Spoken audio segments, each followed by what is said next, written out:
Nagdesisyon na nga po ang COMELEC Second Division, kinansela po ang registration ng Duterte Youth Party List. Ano po ang reaction niyo, sir? Masabi ko, kalokohan yun. Una, ang naging boto ay 2-1 kasi tatlo lang sila sa division. Dun sa 1, yung bumoto para sa atin, yung mismong presiding commissioner ng division. At kami nga nagpapasalamat kasi kinontra mismo ng presiding commissioner lahat ng sinabi ng dalawa. Ang sinasabi lang kasi ng mga petitioner laban sa atin, nung 2019 daw, unang-una meron daw tayong hindi pinablish sa dyaryo. Tapos meron daw tayong hindi ginawang hearing.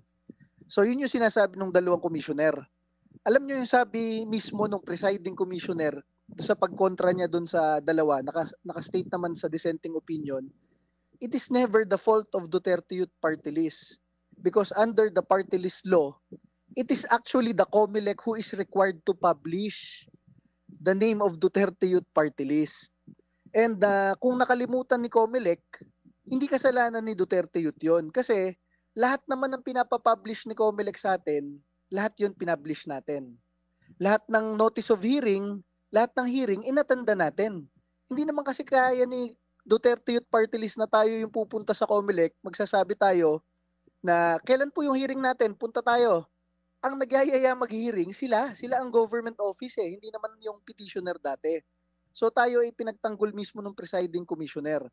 At sinabi pa doon ni Presiding Commissioner Ray Bulay, lahat ng ibang allegation, promoting violence daw tayo, vote buying daw tayo, lahat-lahat doon, kinontra ni Presiding Commissioner dahil hindi daw totoo yun. Walang facts, walang ebidensya and everything. Yun naman po ang totoo doon. Alam nyo, nakakatakot dito sa ganito.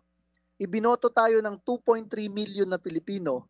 Kaya lang palang baliktarin ng dalawang Pilipino yon, yung sovereign will na yon.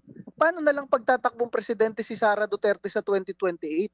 At bigla na lang sinabi ng COMELEC, after siya iboto ng milyong-milyong Pilipino, teka, disqualified ka pala, Madam President-elect, kasi may kaso ka noong 2025, nagwala ka, nagmura ka, kinasuhan ka ng NBI, kinasuhan ka ng DOJ. Ganyan na mangyayari dyan kapag hinayaan natin to. Kaya kalokohan yung mga pinagsasabi ng dalawang commissioner do, si Pipo, saka si Celis, tandaan niyo yung mga pangalan ng mga yan.